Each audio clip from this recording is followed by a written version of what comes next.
Hi everyone, it's Jessica. Welcome back to my channel. Today we're making a fun block. It's called No Point Stars. This is a really easy block. It's great for beginners. It's great fun for any skill level. I'm running a block swap with my quilt guild, and this is the block that we're making. And I just wanted to demonstrate here how you make it. This block is really great for block swaps because, as the name implies, no point star. You don't have to worry about getting these points just right to have your block turn out beautiful. So let's get started. I'll put the measurements of these pieces for this block below, but what we need to do is, the layout for this block is a 9-patch.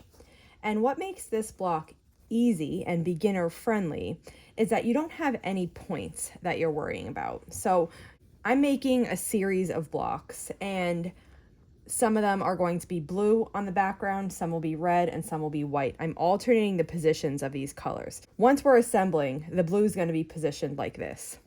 The squares that are at the compass points north, south, east, and west are going to have star legs made on them, and I'm using white for this block, and you need 2 of these squares to do that. And then because I didn't use red yet, red's my center, so I'm changing the position of all 3 of these colors to get a good variety, but this is what I'm making for this one. So the 4 corners get nothing done to them. I'm just going to set them aside.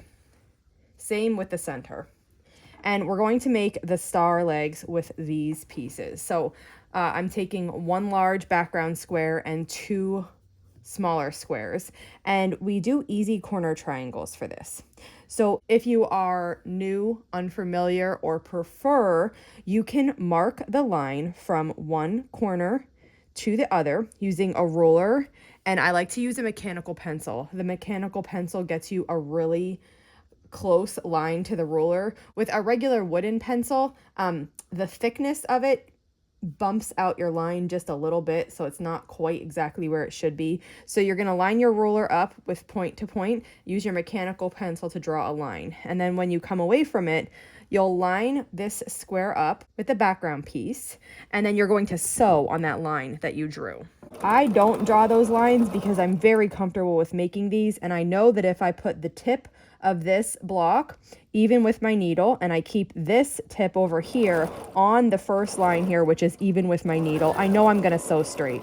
So that's how I do mine. So you sew across so that your piece looks like this. And then you're going to trim this away. You can do it with a ruler and a rotary cutter. You don't need to. This doesn't need to be perfectly accurate here. You're estimating a 1/4 of an inch seam allowance. And these pieces, they're rather big, so I'm going to save these for other projects. So I'll set this aside. And now we have one of our corners on. We need to do the same thing, a corner that's right next to this one. So you can either do this one or this one and get the same block. I'm just going to pick this one here. I start by matching up the corner, and then I follow by matching up the sides.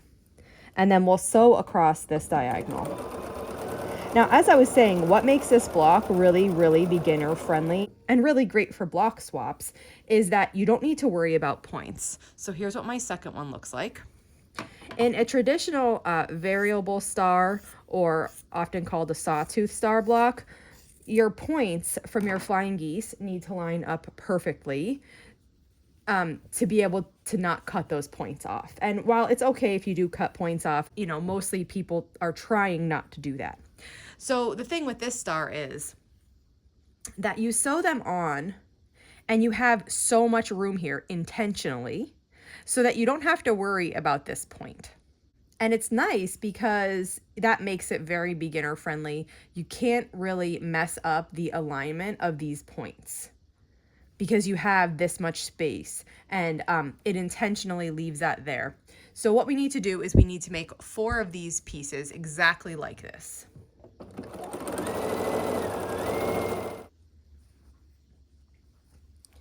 Okay, I have all of these finished now. Now, if you wanted to press these with an iron, you can. I tend to just finger press them.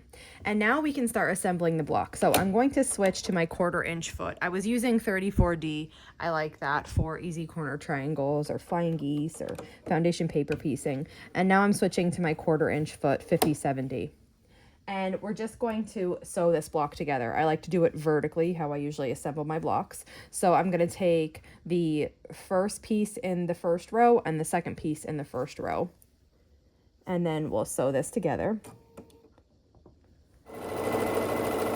And then we'll take the first piece in the second row and the second piece in the second row, which is the center.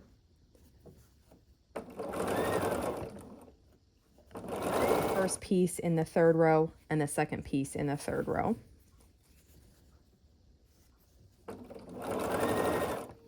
And then we can add the final column here. So the third pieces in all of the rows get added on.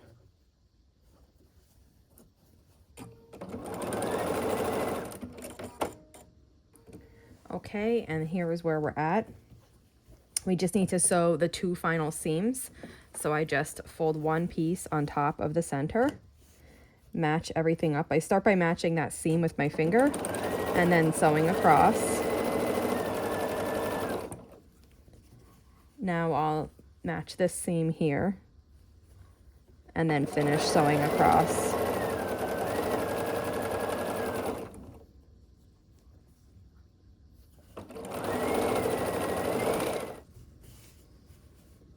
And this is what the block looks like. So you can see these points have no interaction with this center. That's not the style and the look of this. This overlap is what gives this no point stars its look. And it's different, and it's a very beautiful block. It's easier to master.